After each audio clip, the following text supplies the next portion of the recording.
सबको जय मसीह की। इससे पहले कि मैं वचन बांटूं, हम परिचय भी देना चाहते हैं, ठीक है ना। और जब कोरोना की वजह से कुछ हफ्ते हम तो नहीं मिले थे ना, और सब बाद में पहली बार हम मिले थे। उस दिन में एक चर्च के जो ग्रुप की तरफ से, हमारे ओनली चर्च ग्रुप की तरफ से एक जो चिप्सानिम ने ये सुझाव दिया कि जो लोग पहली बार आए हैं वापस, तो उनको हम थोड़ा सा गिफ्ट देना चाहते हैं, इस तरह ना। इसलिए जो टी-शर्ट्स आपका साइज पूछ के हम भेजा था ना, तो वो 집사님 आ गया। इसलिए 잠깐 나와주시겠어요? 저기 저 선물도 가져오시고 잠깐만. 오케이. 예. 잠깐 여기 오셔서 소개 좀 해주시고, 그다음에 저기 잠깐 인사를 해주시고, 그다음에 이제 गुरुदेव आप ले लीजिए, पूरा ले लेना है ऑफिशियल फोटो के लिए। इनको दिखाना है ना अपने ग्रुप के लिए। 잠깐 좀 저기 해주시면 제가 통역하겠습니다. 맞습니다. 저는 이제 용인 양지에 있는 양지 온누리교회 그 캠퍼스를 섬기고 있고, 그다음에 이제 자비 다락방에 이제 다락방을 섬기는 종인데, 왜 용인 है ना, ये मालूम है ना, 용인 양지 साइड में ओनुरी चर्च का एक जो गुरी जैसा ना चर्च है, वहाँ एक जो चाबी सेल ग्रुप का है कुछ, वो चर्च के अंदर, चर्च वाले ग्रुप का वहाँ के अंदर। 저희들이 이제 그 코로나 19로 좀 힘들어하는 예배를 그리워하고 사모하지만 코로나 19로 모일 수 없고 이렇게 하는 이제 인도 형제분들을 위해서 무엇을 할까? हमने कोरोना के टाइम में सोचा था कि क्या करें, हम थोड़ा सा जो जिनके लिए प्रेम दिखाने की जरूरत है, उनके लिए हम क्या करें, हमने सोचा है। 그래서 이제 저희들이 이제 우류 같은 거 여름에 반팔 티나 이제 와이셔츠 이런 거를 이제 준비를 하고 예배도 이제 한번 참석을 하고 섬기자. 그래서 이렇게 왔습니다. गर्मी आने वाला, इसलिए ठीक है एक आइटम है, तो टी-शर्ट्स को वैसे चुने ताकि गिफ्ट को दे दें और हम साथ में आराधना भी बैठेंगे इस तरह ना। ओके। 코로나19로 이제 힘드신 상황이 있더라도 이 자리를 사모하고 또 형제분들의 교제와 교류를 사모하는, 그래서 이제 예수님을 더 많이 알고 힘써 사랑하는 귀한 공동체가 되기를 갈망합니다. तो आपके प्रति मेरी प्रार्थना है कि आप यहाँ आके प्रभु यीशु को जाने और उनके प्रेम में बढ़ें, अच्छा जो समुदाय बन जाएं। 감사합니다. 또 저기 गुरुदेव가 일단 받겠습니다. 자, 그럼 오케이. धन्यवाद के साथ तो जरा दिखा के उत्तम 잠깐 좀 사진 하나 찍어주세요. 이게 ग्रुप में जाके दिखाना है, तो ये प्रूफ है ना। ओके जी, 감사합니다. उनके तालियां बजाएं। आराधना के बाद ना इसको देंगे, ऐसा करेंगे, जिन्होंने टी-शर्ट साइज पता है ना, वे टी-शर्ट में से चुनेंगे, और जिन्होंने ये नहीं बताया था, उसमें नहीं आए थे, उनके लिए भी एक्स्ट्रा आप ये ले आए, इसलिए वो भी चुन सकते हैं। ठीक है, ओके। सोनू कहाँ गया? सोनू लकी, अच्छा नीचे रख दीजिएगा। ओके, मैं आजकल बहुत प्रैक्टिस कर रहा हूँ कि ये उपदेश को थोड़ा सा छोटा बना दें, इसलिए 20 मिनट मेरा था कि थे 20 मिनट के अंदर अंदर, अभी 24 मिनट का मैंने बना दिया, काफ़ी नीचे आ गया, ठीक है ना। और तो कम हो जाएंगे। आइए हम प्रार्थना करें और आज के बच्चों के लिए जाएंगे। हमारे अनुग्रहकारी पिता परमेश्वर, धन्यवाद देते हैं इस सुंदर पवित्र समय के लिए। कितनी आशीष है कि हम जीवित परमेश्वर के सामने इस तरह आ सके और आपके पवित्र वचन को सुन सके। धन्यवाद देते परमेश्वर। प्रभु हमारे दिलों को ताहिर कीजिए ताकि हम आपके वचन को, इस खजाने को अपने दिल में तो पहुँच सकें और वास्तव में हमारे जीवन फलदायक जो खिलते हुए देख सकें। प्रभु हमारे कानों को खोल दीजिए ताकि हम आपकी आवाज़ को सुन सकें। कोई आदमी की आवाज़ नहीं, वरन मेरे सृजनहार परमेश्वर की आवाज़ को सुन सके, मेरे मुक्तिदाता की आवाज़ को सुन सके।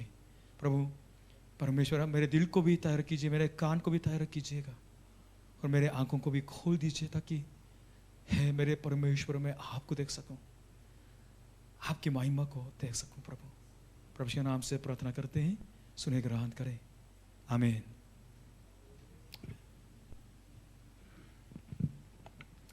पिछले शनिवार को मैंने बताया था, परमेश्वर ने हमारे लिए वचन के सेवकों को दिया ना। हाँ ठीक है ना, 5 सेवकों के नाम तो दिया, लेकिन वास्तव में उनके मुख्य समानता क्या है? ये है, सच्चाई को बांधने वाला सेवकों को दिया है। या नाभी हो या उपदेशक हो या प्रचारक हो, ठीक है ना। क्यों दिया? क्यों इस तरह सेवकों को दिया? कारण यह था कि पहले हम बच जाएं, हम उद्धार पा लें, इसके बाद हम पवित्र हो जाएं, हम संसार से अलग हो जाएं, और आगे जाके हम प्रभु की सेवा करते रहें, ठीक है ना। लेकिन आज उस संबंध में एक और विषय आता है, वो क्या है? वो ये है, क्या है आज का विषय? क्या है? परिपक्वता। थोड़ा गड़बड़ हो गया ये या मैच्योरिटी। ये बहुत मुख्य सवाल होता है परिपक्वता के बारे में, ठीक है ना। अरुण समझ रहे हो? या मैच्योरिटी, ओके। सो जो आदमी मैच्योर नहीं है, जो परिपक्व नहीं है, वो वास्तव में सारे लोगों के लिए विपत्ति बन जाते हैं, ठीक है ना। लेकिन जो आदमी सच में मैच्योर है, परिपक्व है, वो सबके जीवन में आनंद लाता है और आश्चर्य लाता है। मैं उदाहरण भी बताता हूं बाद में। अगर जो माँ बाप होने के नाते भी कुछ लोग परिपक्व नहीं है, दिमाग बिल्कुल पलक जैसे होता है। अगर माँ बाप परिपक्व नहीं है, उनके साथ रहने वाले बच्चे बहुत हानि उठाएंगे, ये पक्का है। बहुत दुर्घटना परिवार के अंदर होते हैं। क्यों? कि माँ बाप परिपक्व नहीं है।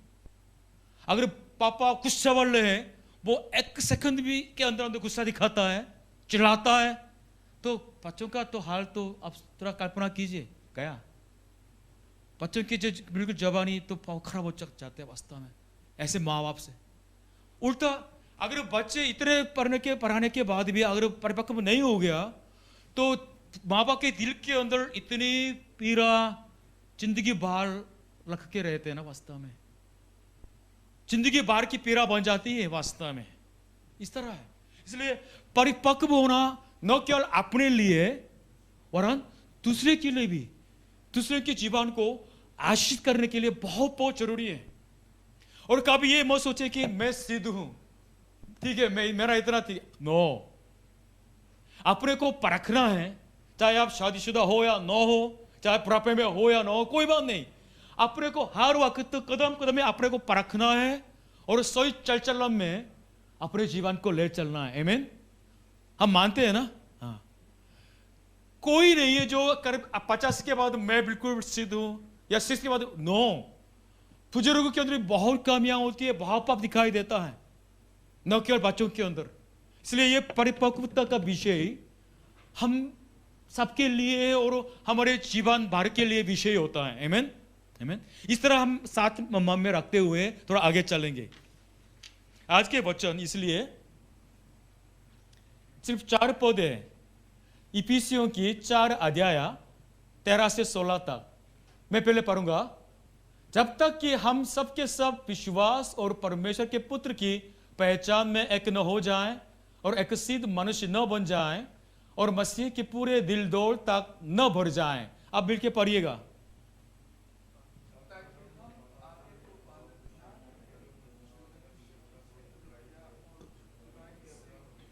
तो जोर से प्रभु की युक्तियों की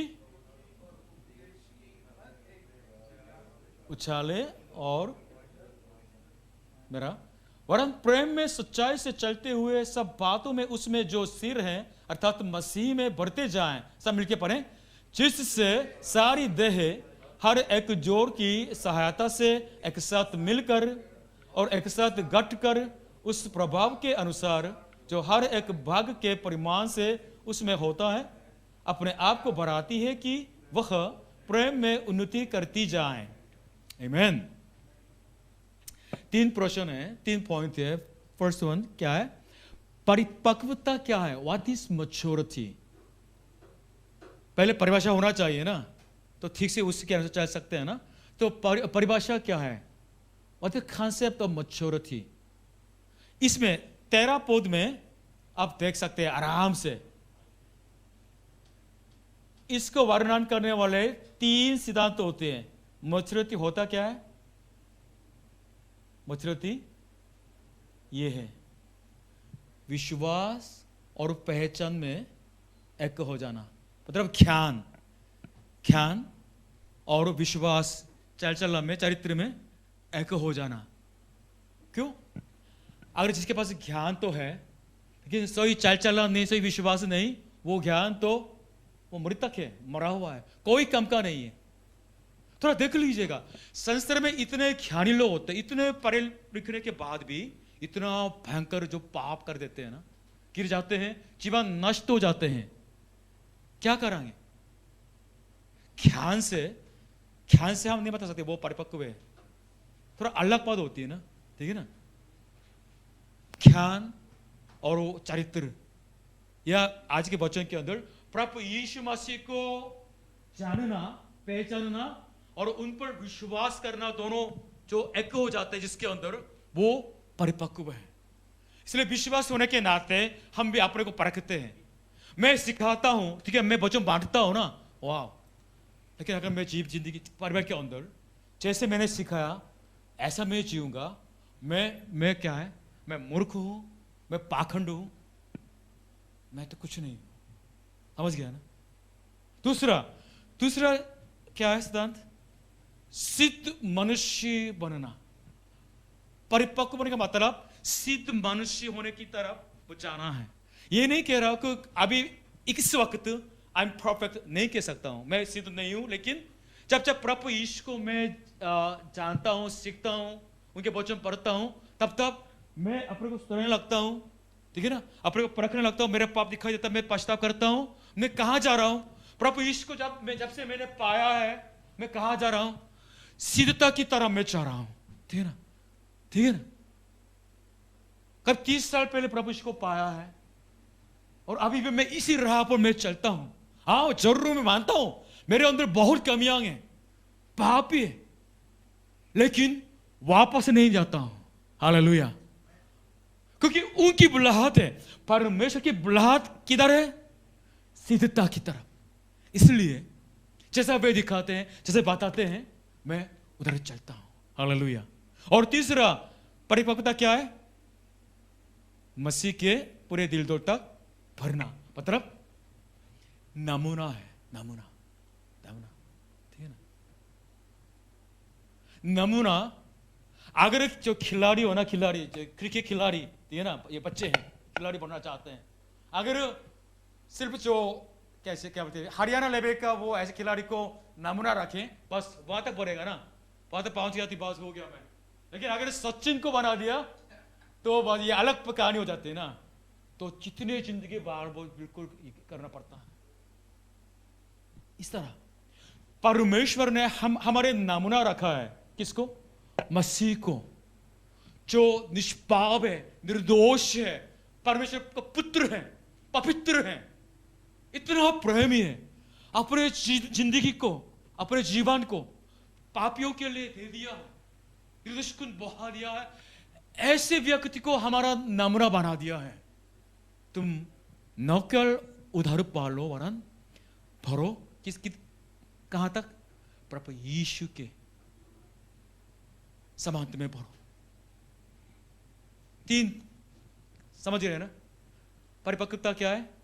पहले क्या है? एक हो जाना है, ठीक है ना, दिमाग से जानना और वास्तव में दिल से विश्वास करना, इसमें एक हो जाना है। दूसरा क्या है? सिद्ध हो जाना है। इसलिए हमेशा जो अपने को सिद्ध बनाना चाहते हैं वो कभी मंजूर नहीं होता है, ठीक है ना। कुछ बात बोलने के बाद भी पछताते हैं, उसको समझ में नहीं आता। लेकिन मेरे को इस तरह समझ आती कि जब मैंने इस बात को इसके लिए बोला था, लेकिन मेरे जो प्रेरणा सही नहीं थी। दिखाई देता है? नहीं देते ना, उसको दिखाई नहीं देता है, लेकिन मैं जानता हूं, मेरे विवेक को जानता है, परमेश्वर जानते हैं, बड़े बताते हैं, बेटा तुमने इसी प्रकार से तुमने बोला ना, ये प्रेम भी नहीं है वास्तव में। तुम अपने को छिपा छिपा के ऐसे बोल दिया, तो पश्चाताप करना पड़ता है। उसको कुछ नहीं मालूम, ठीक है ना। देखिए मेरे को मालूम है, ये सिद्धता की जो से संघर्ष करने वाले एक काम होता है। और आगे प्रभु यीशु, मंजिल बहुत बहुत ऊंचा है, बहुत बहुत सिद्ध है, परफेक्ट मंजिल को परमेश्वर ने हमारे लिए दिया है। तुम सिद्ध बनो, ये उनकी इच्छा होती है। कहाँ तक? प्रभु यीशु के दिल दौड़ तक। आमीन। माँ बाप सिखाते हैं ना, अच्छा इंसान बनो, अच्छा इंसान बनो, है ना। ये नॉर्मल कोरिया के, इंडिया के माँ बाप सब सिखाते हैं। माँ बाप सिखाते हैं बच्चे को अच्छा इंसान बनो, क्योंकि बच्चों को मालूम नहीं है अच्छा इंसान क्या होता है। अगर देखना चाहते हैं, बताना चाहते हैं, प्रभु यीशु की जिंदगी को आप बता दीजिएगा। वहां अच्छे मनुष्य के मूल स्वरूप आप देख सकते हैं, ठीक है ना। इसलिए बाइबल कहते हैं, परमेश्वर ने इसलिए प्रभु इसको बता दिया है। क्यों? सिद्ध होने के लिए प्रभु यीशु को ताकना है। अनेक कर्म होता है, लेकिन सिर्फ 2 कर्म को लिया है। क्यों? सिद्ध बनने के लिए। और कोई आदमी सिद्ध बनना चाहते हैं, किसको नम्र के रूप में रखे? बाइबल कहते हैं प्रभु यीशु। क्यों? क्योंकि इसी कारण से प्रभु यीशु कौन है? परमेश्वर का प्रतिरूप है। और वो कौन है? हमारी परमपिता का नमूना है। प्रभु यीशु के बारे में बहुत वर्णन होता है, बहुत एक्सप्लेन कर सकते हैं बाइबल के अनुसार, लेकिन ये सबसे उत्तम, सबसे मुख्य और उसके बिल्कुल स्वभाव तक बताने वाला वो वर्णन है, जिस मतलब यीशु मसीह में हमें छुटकारा अर्थात पापों की क्षमा प्राप्त होती है। हाँ, प्रभु यीशु में हमें क्या मिलता है? छुटकारा मिलता है, उद्धार मिलता है, पापों की क्षमा मिलता है। लेकिन यहां खत्म नहीं होने दिया परमेश्वर ने, योजना और है ना। हमारे लिए बहुत है, हमने उधर पा लिया, बस हो गया। नहीं नहीं नहीं, और आगे है। क्या है? प्रभु यीशु कौन है? वह तो अदृश्य परमेश्वर का प्रतिरूप है। वह तो अदृश्य परमेश्वर का प्रतिरूप है। मैंने कई बार पता था, प्रभु यीशु ने अपने बारे में क्या कहा था? जिसने मुझे देखा है उसने किसको देखा? फिर से, जिसने मुझे देखा है उसने पिता को देखा है। याद है ना? याद है ना? क्योंकि वो अदृश्य परमेश्वर का प्रतिरूप है, वो ही दिखा सकता है। अब मेरे से बोल सकते हैं, अब क्यों वो ही बोलते हैं? मैंने कहा था, मैं क्या कहा था? वो ही दिखा सकते हैं, वो भी दिखा सकते हैं। नहीं, क्यों वो ही यूज कर रहे हो? क्या जानबूझ के? अगर इसको इंग्लिश में, इंग्लिश शब्द में ना, एनआईवी इंग्लिश में आप जाएंगे ना, तो इसके कैसे वर्णन किया जाता है? He is the THE the image of, ठीक है ना, समझ रहे हैं ना? THE का मतलब क्या है? वन एंड ओनली, एकमात्र। अदृश्य परमेश्वर को मैं दिखा नहीं सकता हूं, कोई गुरु दिखा नहीं सकता है, लेकिन उसको दिखाने वाला है, एकमात्र है। वो कौन है? द इमेज ऑफ गॉड, परमेश्वर का प्रतिरूप, वो ही प्रतिरूप, वो प्रभु यीशु मसीह है। इसलिए आप प्रभु यीशु को देखेंगे, बाइबल के द्वारा पढ़ेंगे, उनके बारे में जानेंगे, जितना उनको जानेंगे आप परमेश्वर का दर्शन पाएंगे, ये क्लियर है।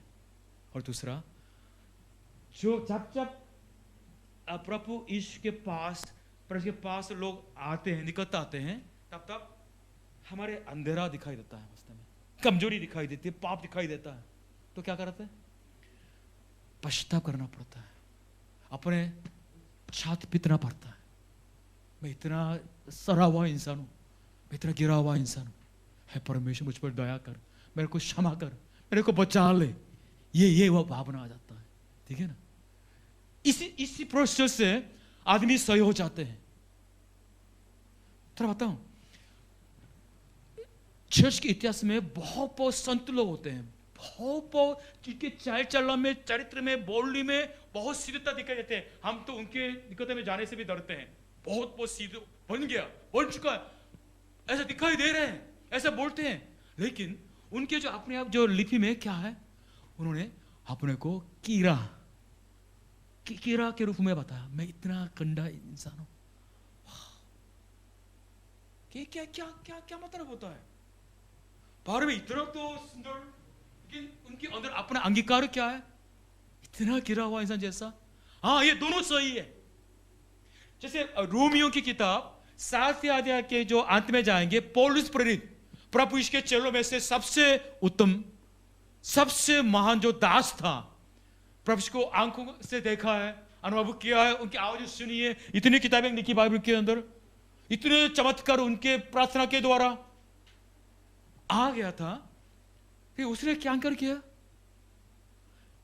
मेरे अंदर पाप फंसा हुआ है, मेरे अंदर पाप फंसा हुआ है। जो करना चाहता हूं मैं कर नहीं पाता हूं, जो नहीं करना चाहता हूं मैं वो भी करके मैं क्या कर रहा हूं? वे संघर्ष दिखाई देता है। और बाद में क्या बोलता है? इस मृत्यु की देह से कौन मुझे छुड़ाएगा? क्या सोचे? दोनों सोचे। ये एक जो ब्लेसिंग है, आशीष है। जितना आप प्रभु के पास जाएंगे ना, प्रभु यीशु को जानेंगे, प्रभु की ज्योति में आप प्रवेश करेंगे, उतने आपकी गंदगी दिखाई देते हैं और साफ किया जाता है, और नजदीक जाएंगे और गंदा दिखता है। यही प्रोसीजर होता है। सिद्ध बनने की प्रोसीजर, परिपक्व होने के प्रोसीजर यही होते हैं। अगर आप बाइबल को छोड़िए, प्रभु के संग चलना छोड़ दीजिए, आप आराम से सांसारिकता में जिए, तो ज्यादा महसूस नहीं होता मैं इतना पापी हूं। क्यों पापी हूं? अपने को पापी भी नहीं समझते लोग, लेकिन वचन पढ़ते रहेंगे ना, आपके साफ दिखाई देता है। दिल्ली सड़क की मैं बात किया हूं। एक बार वचन इस तरह में सड़क पर, दिल्ली सड़क पर आईटीओ के पास बांध रहा था और दे रहा था कि मनुष्य पापी है। तो 2 जवान इंडियन लड़के जा रहे थे, वो लेना जा रहे थे, लेकिन मेरे मुझे क्या आ गया? मनुष्य पापी है सुनते हुए उसने अब करके भागा। मतलब वो मानता नहीं ना, वो पापी। मैं भी ऐसे दिमाग का था। मैं अपने को धर्मी समझता था, अपने को राइचस समझता था। जब मैं जानबूझ के एक बार बाइबल पढ़ लिया शुरू में, लेकिन विश्वास नहीं था। लेकिन बहुत बहुत दिक्कत सा लगाया। क्यों? हर पेजी कोने कोने में मेरा पाप दिखाई देता है। बाद में क्या किया? सहा नहीं सका, इसको छोड़ फेंक दिया, मैं भागा। लेकिन बाद में प्रभु की दया से फिर से उन्होंने मेरे को बुलाया, बाइबल पढ़ के मैं रोया, मैं छाती लगा, मैंने पापों को मान लिया है परमेश्वर, मैं पापी हूं। मैं मानता हूं कि प्रभु यीशु जी ने मेरे लिए अपनी जान दे दी। प्रभु यीशु के लहू से मेरा पाप धो दिया गया, मैं सब में मान लिया हूं। हालेलुया। यही होता है।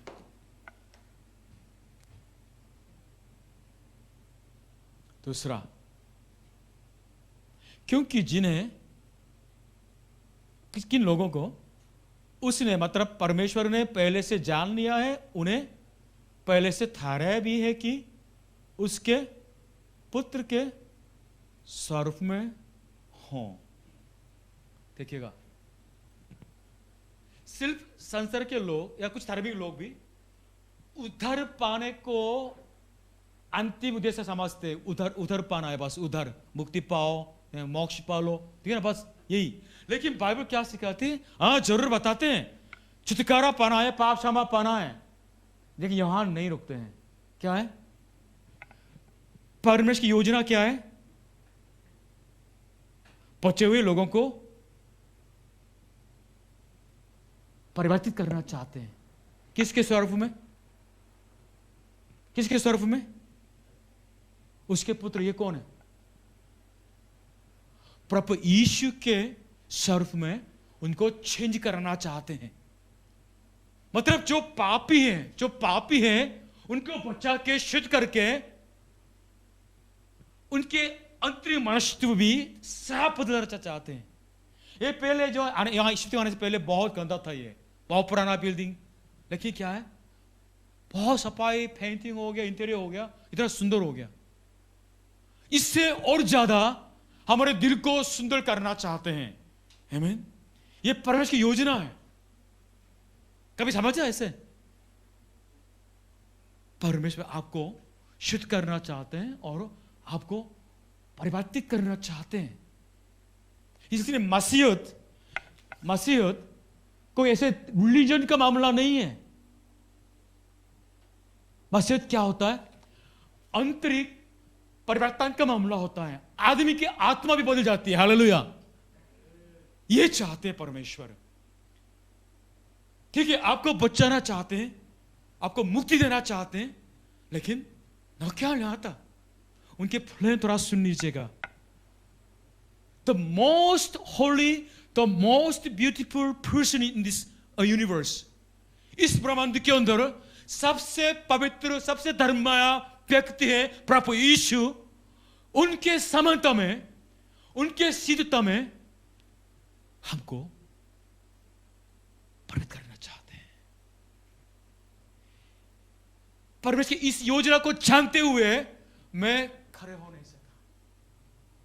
मैं दिल से चाहते हुए मैं प्रार्थना भी करता हूं। गिरे हुए मेरे स्वभाव को देख के मैं रोता हूं, मेरे दिल दुखता है और मैं प्रार्थना करता, प्रभु मेरे कमी को देखिएगा, मेरे को सिद्ध कीजिए, पवित्र कीजिए, मेरे को क्षमा कीजिए। ये मेरे दिन प्रतिदिन का ये रास्ता होता है। वास्तव में चर्च में आना जाना, थोड़ा बहुत पूजा करने, प्रार्थना करना वो नहीं है। वास्तव में परमेश्वर चाहते हैं हर व्यक्ति को बचा के शुद्ध करके उनको चेंज करना चाहते हैं, इतने सुंदर व्यक्ति के रूप में। हालेलुया। सेकंड पॉइंट,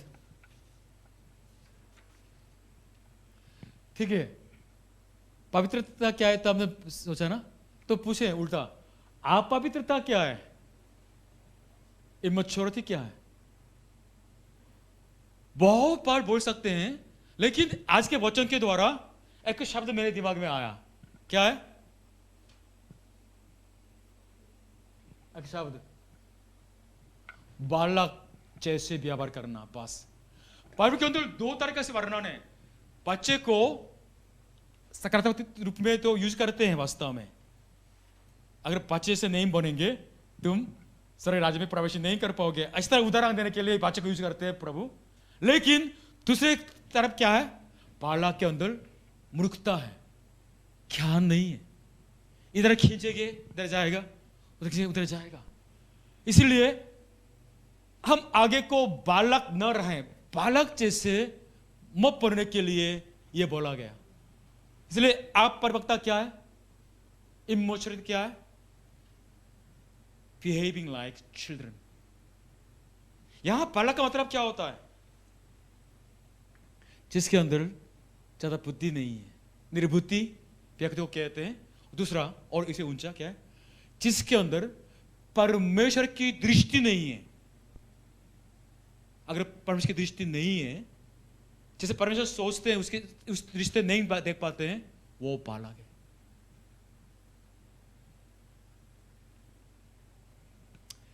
उनके आत्मा को स्थिर बनाने के लिए, दृढ़ बनाने के लिए प्रभु का वचन जिनके अंदर नहीं है, वो बालक है, वो अपरिपक्व है। इसलिए क्या हो जाता है? संसार के हर विचार से, व्यवहार से हिलते जाते हैं, उछलते जाते हैं। बस वो ज्यादा टिक नहीं सकते हैं, लड़ नहीं सकते हैं। आज के बच्चों में क्या क्या बताते हैं ये देखिएगा। अगर बालक जैसे बन गया, आप परिपक्व है, तो क्या हो जाता है उनके जवाब में?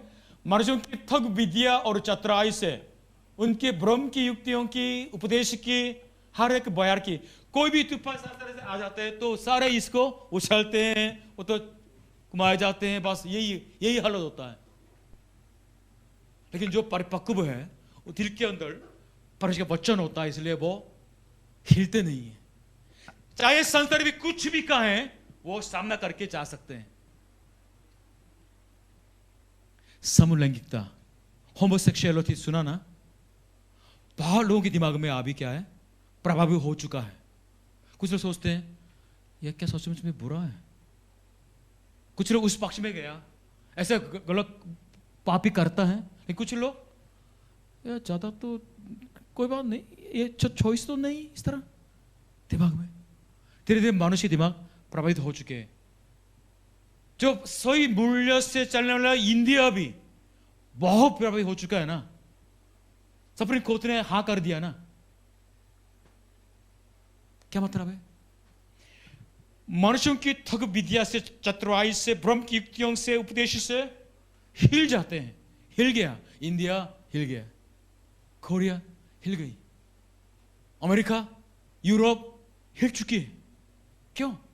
आप परिपक्व है, प्रभु का वचन नहीं है, दिल से लड़ने की कोई हथियार भी नहीं है, शक्ति भी नहीं है। आप आपके बच्चों को कैसे पालन पोषण करेंगे? अगर आप बाबा बने कहते आपके दिल के अंदर प्रभु के वचन नहीं है, सच्चाई नहीं है, तो आप खुद लड़ भी नहीं सकते हो, अपने बच्चों की आने वाली पीढ़ी को आप रक्षा नहीं कर सकते हैं। आने वाली पीढ़ी जाएगी, नष्ट हो जाएगी वास्तव में। अगर हम नहीं लड़ेंगे सच्चाई के द्वारा, अगले पीढ़ी जरूर खत्म हो जाएंगे। पाप क्यों जो सोदोम अमोरा जैसे बन जाएंगे, आग गिर चुके, सारे राख हो चुके हैं, कुछ घंटे के अंदर अंदर ऐसे नाश हो सकते हैं।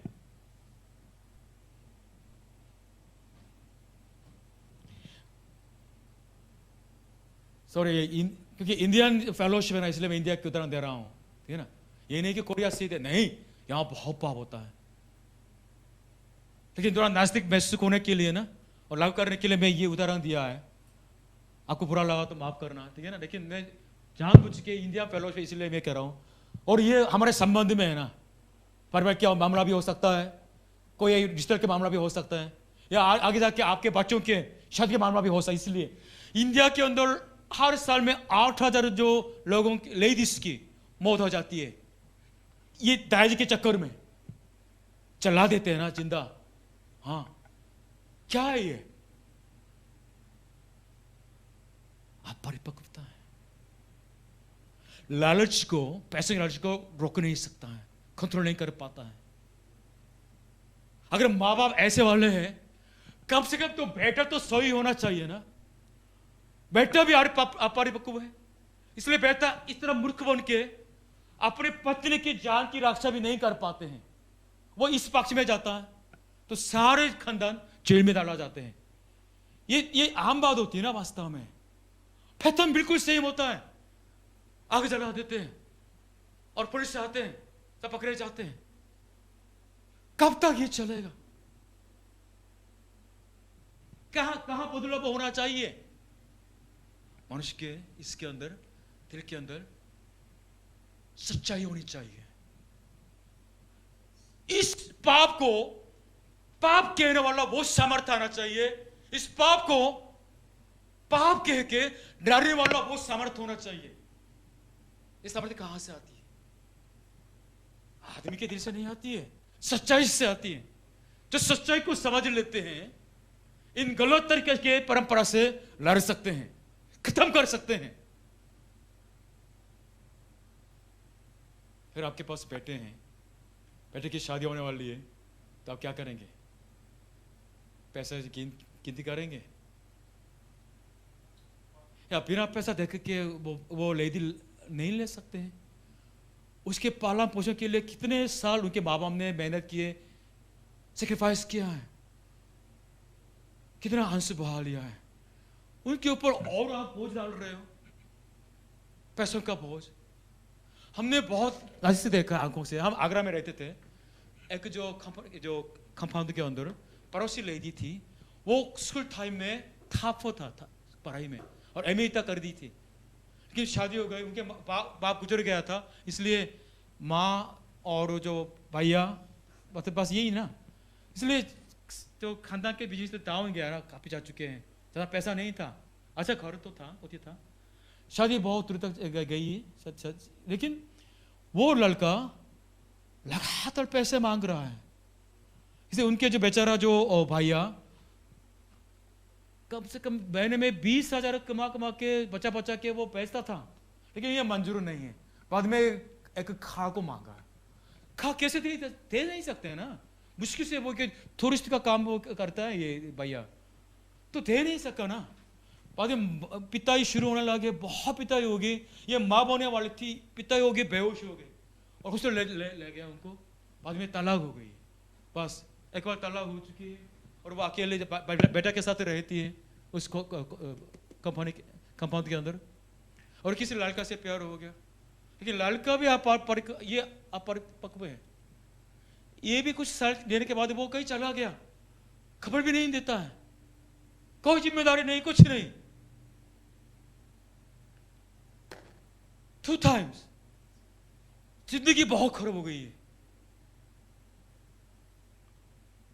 और बाद में कुछ जो कंपनी के लड़के तो उसको बिल्कुल आकर्षित करने के लिए बहुत चक्कर में, हमने इसलिए मेरे पति ने उसको आके you must live with dignity, गरिमा के साथ रहना चाहिए। बहुत चुनौती चैलेंज किया है तो वो मान लिए, इसलिए वो लड़के के साथ संबंध बनाने शुरू होने वाले थे, वो छोड़ के ना बच्चे का पालन पोषण करके अब रहती हैं, काम करती हैं। एक उदाहरण के जब हम चाहते हैं तो उनके परिवार से मिलते हैं, मेरा दिल दुखता है। इतने ब्राइट लेडी, इतने पढ़े लिखे लेडी, बहुत दिल बहुत अच्छा है, लेकिन ये इसकी वजह से ना जिंदगी आधा खराब हो चुके हैं उसका।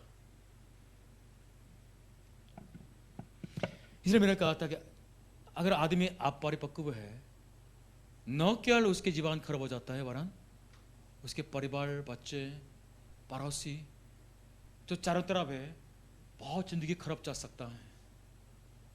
इसलिए ये साधारण मामला नहीं है वास्तव में। मैंने अपने परिवार में भी देखा है, हमारे जो पिताजी के, उनके जो दादाजी के ये लेवल, ये लाइन बहुत खतरनाक थे। लड़ने, छोटा सा आदमी था लेकिन इतना लड़ाई अच्छी तरह करता है, बहुत लड़ाई से भरा हुआ जीवा जिंदगी भर, गालियों से। लड़की अपनी माँ को भी मारती थी, मेरे जो बुआ लोग, इतने खराब, बोलना भी मुश्किल लगता है। मतलब दादी भी ठीक से बच्चों के पालन पोषण करना नहीं आती थी, बच्चों को भी उनके माँ बाप का आदर करना नहीं आता था। सार गड़बड़ हो गया, सब गड़बड़। अपरिपक्व माँ बाप, अपरिपक्व बच्चे, जिंदगी खराब। वहां से हमको बचा लिया परमेश्वर ने। उस प्रभाव की वजह से मेरे पिताजी ने बहुत तंग किया मेरे मम्मी को, बहुत पिटाई होगी, बहुत बड़ा बात है। मेरे मम्मी को मैंने देखा है, देखिए प्रभु यीशु आ गए हैं और हमको बचाया है, और प्रभु यीशु न केवल हमको बचाया, वरन हमको अपनी समानता में चेंज करते रहते हैं। हालेलुया। ये सब उनकी कृपा है, उनका अनुग्रह है। अगर ऐसा छोड़ देता तो कब से जेल में जा बैठता। ऐसा वाला व्यक्ति, ऐसा वाला खानदान का हूं। परिपक्व बनना है, लेकिन कैसे? सच्चाई के द्वारा, परमेश्वर के प्रेम के द्वारा, और प्रभु यीशु मसीह में बढ़ेंगे, आप सचमुच में परिपक्व इंसान बन जाएंगे, सिद्धता की तरह आप जाएंगे। ठीक है ना?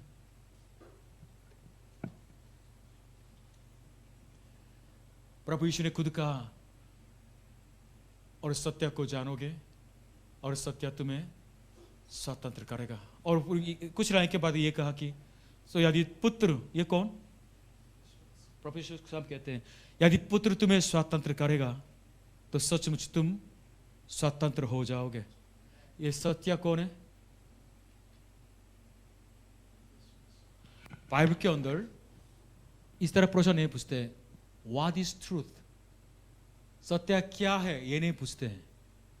बाइबल की दृष्टि से सही क्वेश्चन क्या है? Who is truth, who is the truth, सत्य कौन है, ये पूछते हैं और बाइबल जवाब देते हैं, यदि पुत्र तुम्हें स्वतंत्र करेगा तो सचमुच तुम स्वतंत्र हो जाओगे। शायद आपको महसूस भी नहीं होता, लेकिन वास्तव में जो आदम के संतान, हम आदम के संतान है ना, सब पाप में गिर चुके हैं। हम पाप से बिल्कुल चकरे हुए हैं, हमारे स्वभाव पाप से प्रभावित हो चुके हैं। We are sinful, so sinful man, ठीक है ना। इसलिए हम क्या है, हम पाप के दास्तव में हैं और सांसारिकता के दास्तव में हैं। दहेज के लालच कहां से आता है? दास्तव में है, बंदी बन चुके हैं, ठीक है ना। और ऊपर शैतान के दास्तव में है। शैतान छोड़ता नहीं, लेकिन जब प्रभु यीशु दिल में आता है, प्रभु यीशु अपने जिंदगी में आता है, ये सारे बंधन को सब तोड़ देते हैं, पाप का और सांसारिकता का और शैतान का भी सब तोड़ के मेरे को स्वतंत्र करते हैं। ये मतलब होता है, यदि पुत्र तुम्हें स्वतंत्र करेगा तो सचमुच तुम स्वतंत्र हो जाओगे। Do you want to be free? Really free? क्या आप सच में स्वतंत्र होना चाहते हैं? ये थोड़ा पूछ लीजिए। रियल फ्रीडम, सच्ची स्वतंत्रता, सच में मेरी आत्मा के, मेरे चाल के, चरित्र के, अगर आप चाहते हैं, ये फ्रीडम पाना चाहते हैं, कोई दूसरा रास्ता नहीं है। जैसे पिला ने कहा था, तुम सा कोई नहीं, there is no one like Jesus। प्रभु यीशु को छोड़ और कोई नहीं है।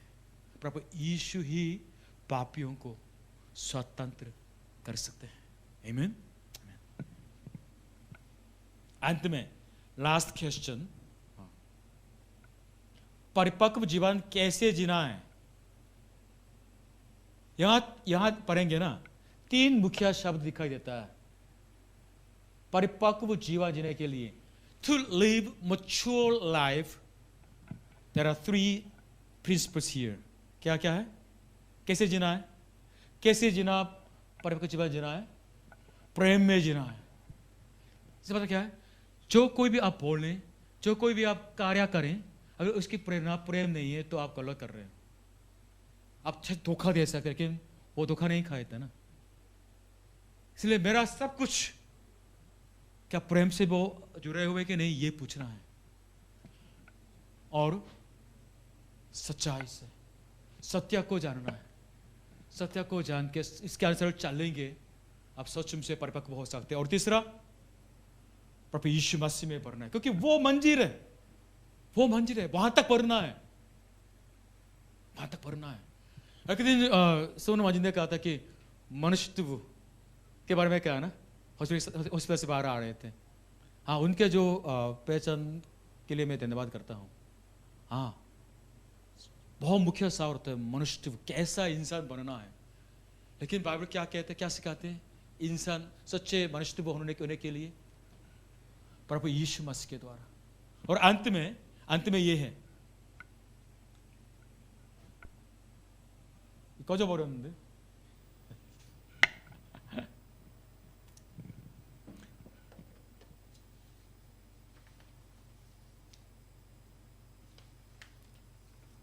इस तरह प्रश्न है, क्या आप प्रेम में जीते हैं?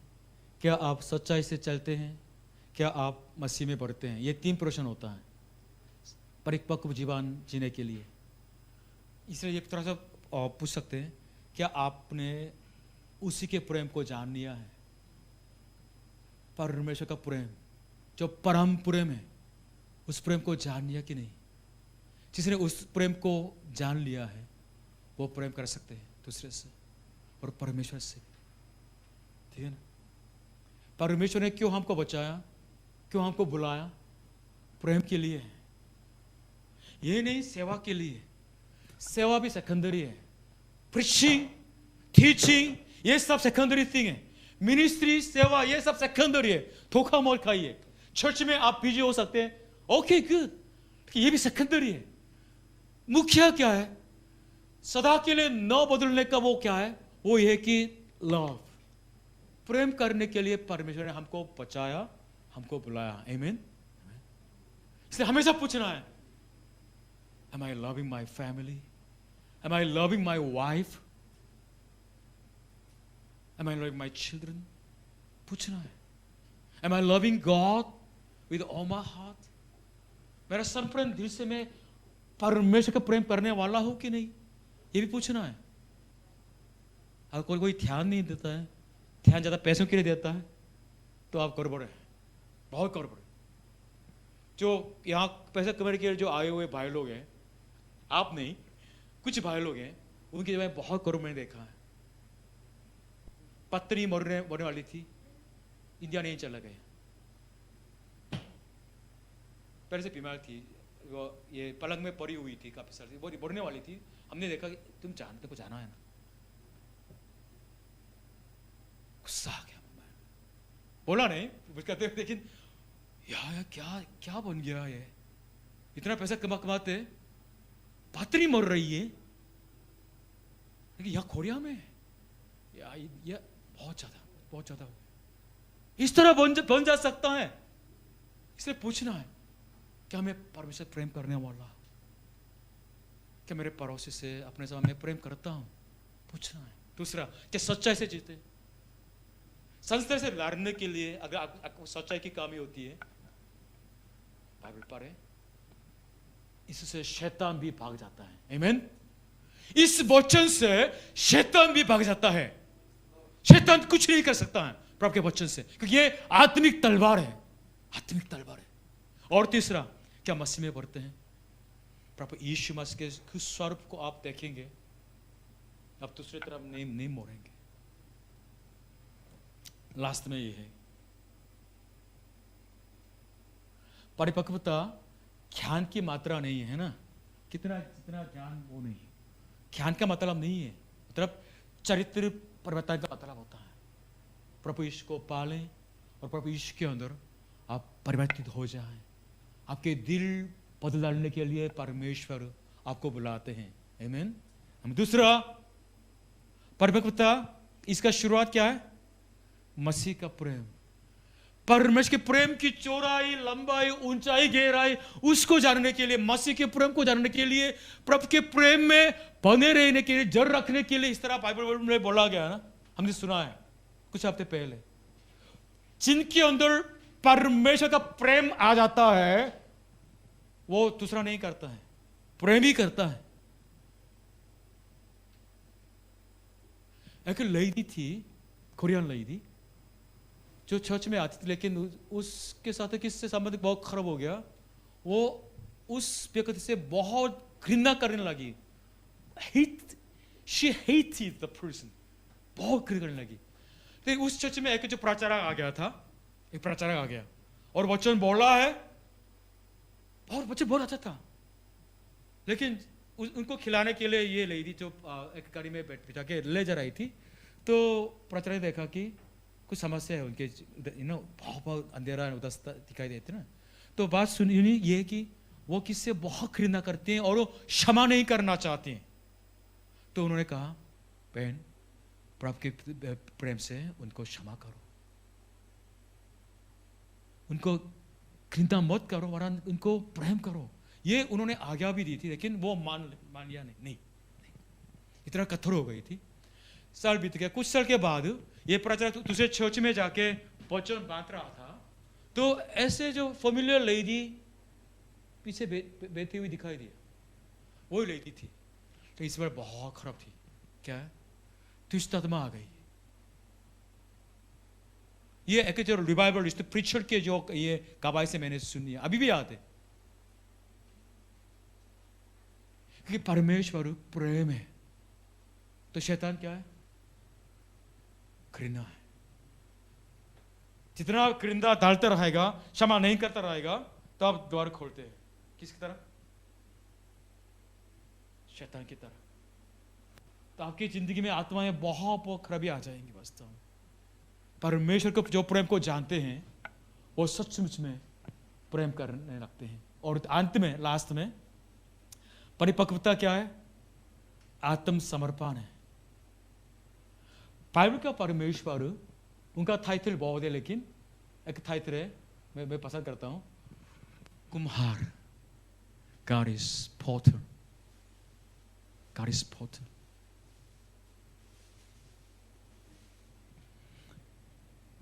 मिट्टी जैसे आपके दिल को उनके सामने देंगे ना, वो बहुत सुंदर बना सकते हैं, आपको पवित्र बना सकते हैं।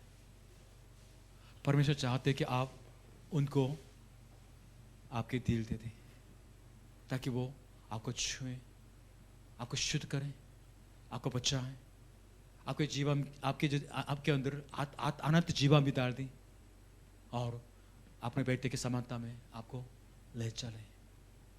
ये चाहते हैं, ये उनकी प्लान है। पर ये प्लान दो तरीके से है ना, एक पापी को बचाना है ना, आमीन। प्रभु यीशु ने इसलिए अपने जान दे दी है। आप प्रभु यीशु को मान लेंगे, आप पहुंच जाएंगे, लेकिन यहाँ तक नहीं। परमेश्वर आपको अपने बेटे के रूप में सुंदर बनाना चाहते हैं। शायद हमारे जो बाल गिर सकता है उम्र होने के नाते, सफेद सफेद हो सकता है ना, बाद में बाल भी तो गायब हो सकता है, कोई बात नहीं। आपके आंतरिक मनुष्यत्व को जो टूटा हुआ है पाप से, उसको वो नया बनाना चाहते हैं, परिपक्व बनाना चाहते हैं अपने बेटे के मॉडल के अनुसार।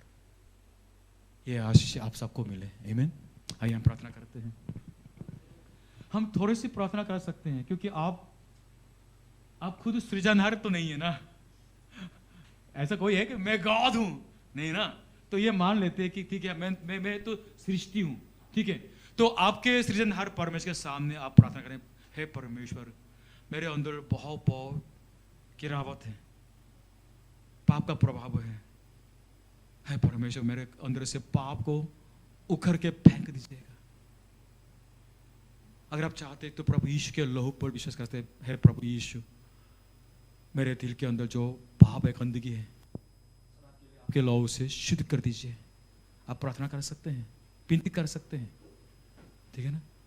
और आज सुना ना, परमेश्वर योजना क्या है, हमें परिपक्व बना के आशीष करना चाहते हैं। हे परमेश्वर, मैंने सुना है, मेरे को नई तरीके से परिपक्व बना दीजिए ताकि मैं मेरे बच्चों के लिए, मेरे पत्नी के लिए, मेरे पति के लिए, मेरे देश के लोगों के लिए मैं आशीष का कारण बन जाऊं। कोरोना वायरस ऑलमोस्ट रोक रहा था, लेकिन क्या हो गया, इथेनॉल क्लब से बिल्कुल फैल गया ना। सरकार ने मना किया था, वहाँ जा बचाओ या मास्क लगा दो, मानता नहीं था ना, सुनते नहीं थे, ऐसे चला गया और समलैंगिकता पाप करके चला गया वहाँ बहुत क्लब में। तो क्या हो गया, ये हालत हो गया। आप परिपक्व इंसान की वजह से सारे संसार, सारे समाज दुखते हैं ये सच में। इसलिए हम अपने लिए प्रार्थना करें, प्रभु मेरे को परिपक्व बना दें, मेरे जिंदगी भर, मेरे हर दिन प्रतिदिन, चाहे मैं कोरिया में हो चाहे इंडिया में हो, मेरे को परखें, मेरे को सुंदर बना दें, मेरे को पवित्र बना दें, मेरे को सिखा दें आपके प्रेम से, आपके सच्चाई से, आपके बेटे के उस शिक्षा से मेरे को परिपक्व बनाए परमेश्वर। मैं ये विनती करना चाहता हूँ। इस तरह आप प्रार्थना कर सकते हैं आपके शब्द में, ठीक है ना। मैं आपको 2-3 मिनट दे दूंगा, ठीक है ना। आप शांति से ना प्रार्थना करें अपने लिए। ये मौका होता है आपके सृजनहार के सामने, सृष्टि के नाते आपका मौका है, ठीक है ना, क्योंकि बहुत आपके दिल छू सकते हैं। आइए।